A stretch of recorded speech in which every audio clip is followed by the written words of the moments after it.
क्या ये सरकार, क्या ये लोगों की गलती कि उन्होंने आपको चुना? जवाब दीजिए। दवाई के लिए चक्कर कटवा, फिर उसके बाद ये करें कि प्लाज्मा लेके आओ। प्लाज्मा, एक चीज बता दो, एक चीज, बेड, हॉस्पिटल, प्लाज्मा, गैस, अब ये यही करते रहेंगे। नमस्ते, अस्सलाम वालेकुम, सत श्री अकाल। मैं आ गया हूँ अपनी एक और नई वीडियो लेकर। मैं अपनी वीडियो में देश में जो मुद्दे चल रहे होते हैं उन्हें उठाते रहता हूँ और सरकार से सवाल पूछता हूँ। आज की हमारी वीडियो का मुद्दा है आत्मनिर्भर भारत कहाँ है। अगर आपको याद हो, पिछले लॉकडाउन में मोदी जी ने एक भाषण दिया था। उसमें मोदी जी ने कहा था आत्मनिर्भर भारत, ताकि हमें आत्मनिर्भर भारत बनना है। और हमारे आत्मनिर्भर भारत का सबूत पता है क्या है? हमारे आत्मनिर्भर भारत का सबूत ये है कि हम पाकिस्तान से मदद ले रहे हैं, हम सऊदी अरेबिया से मदद ले रहे हैं, हम यूएसए से मदद ले रहे हैं। यह है आत्मनिर्भर बनने का सबूत। और अगर इस देश में कोई आत्मनिर्भर बना है ना, वो है हमारे देश के लोग। मायापुरी में मरीज को गाड़ी में लेकर घर वाले ऑक्सीजन की लाइन में लगे हुए हैं। है कि वहां 1 घंटे से भी कम का ऑक्सीजन है, कहीं बेड नहीं है, कहीं ऑक्सीजन नहीं है, कहीं जरूरी दवाएं नहीं है, तो कहीं रेमडेसिविर की कमी है। आप अपनी ऑक्सीजन खुद लेकर आइए, आप अपने ऑक्सीजन टैंक खुद लेकर आइए, आप अपने पेशेंट के लिए बेड खुद लेकर आइए। और अगर हॉस्पिटल हाथ खड़े कर देना तो आप अपने पेशेंट को खुद घर पर ले जाइए और खुद उसका इलाज कीजिए। और अगर आप इलाज नहीं कर पाते तो उसे रोड पर मरने के लिए छोड़ दीजिए। ये है हमारा प्लान। और अभी मोदी जी ने नया भाषण दिया था। उसमें मोदी जी ने कहा था, साथियों, आज की स्थिति में हमें देश को लॉकडाउन से बचाना है। मैं राज्यों से भी अनुरोध करूंगा कि वो लॉकडाउन को अंतिम विकल्प के रूप में ही इस्तेमाल करें, ताकि लॉकडाउन आखिरी विकल्प होना चाहिए। तो मोदी जी एक बात बताइए, कोरोना के स्टार्टिंग में मुझे नहीं लगता आपने कुछ करा था सिवाय लॉकडाउन लगाने के। सबसे पहले आपने 21 दिनों का लॉकडाउन लगा दिया था, क्यों?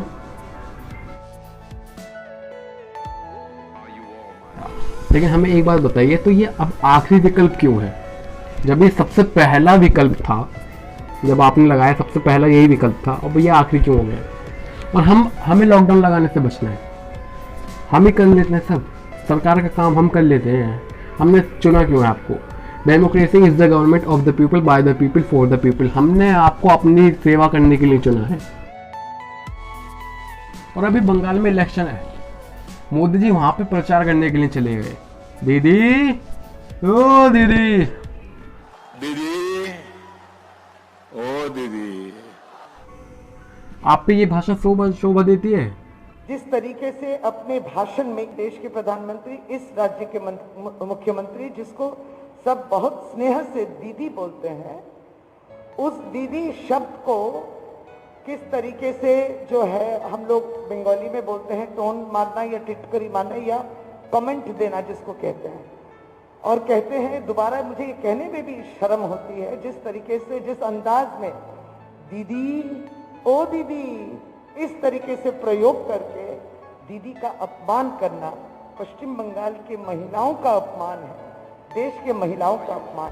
तो मतलब इस बात का, आप देश के प्रधानमंत्री हो, आप डेवलपिंग कंट्री के प्रधानमंत्री होने के बाद एक स्टेट के इलेक्शन लड़ने के लिए वहां पे भाषण देने चले गए।